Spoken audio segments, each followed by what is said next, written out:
Bonjour à tous. Vous avez envie d'enrichir votre culture générale? Alors voici la suite de nos épisodes consacrés à la présentation des 15 faits marquants qui ont marqué un mois de l'année. Aujourd'hui, nous allons voir mars 2017. N'oubliez pas de vous munir d'un papier et d'un stylo pour répondre aux questions de la vidéo et ainsi rendre le visionnage plus intéressant. Je vous souhaite un bon visionnage. Premier fait. Question.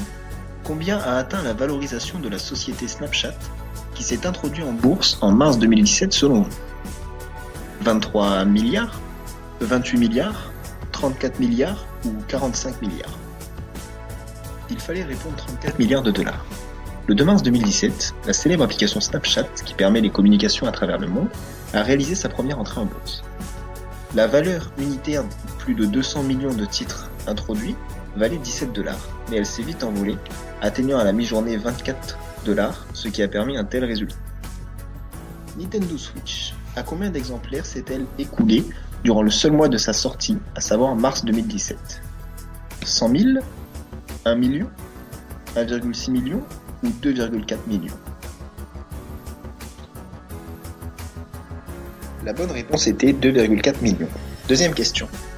Quel est le poids du jeu vidéo dans l'économie française en 2017? 1 milliard, 2,3 milliards, 4,3 milliards ou 5 milliards? La bonne réponse est 4,3 milliards d'euros de chiffre d'affaires.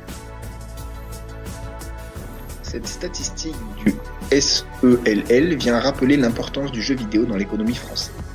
Revenons à la Switch. Elle est sortie le 3 mars 2017 et c'est une véritable innovation car c'est la première console hybride, à savoir une console de salon qui peut être jouée sur télévision, mais aussi une console portable que l'on peut transporter pour jouer. À la seule fin du mois de sa sortie, la console s'était déjà écoulée à plus de 2,4 millions d'exemplaires dans le monde et avait rapporté à Nintendo plus de 500 millions d'euros de chiffre d'affaires.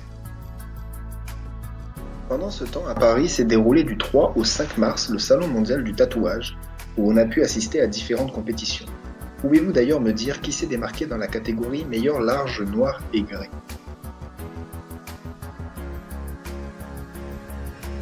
Et oui, c'est le français Pierre Roquette qui s'est démarqué dans cette catégorie. Le français Pierre Roquette est donc victorieux dans cette compétition.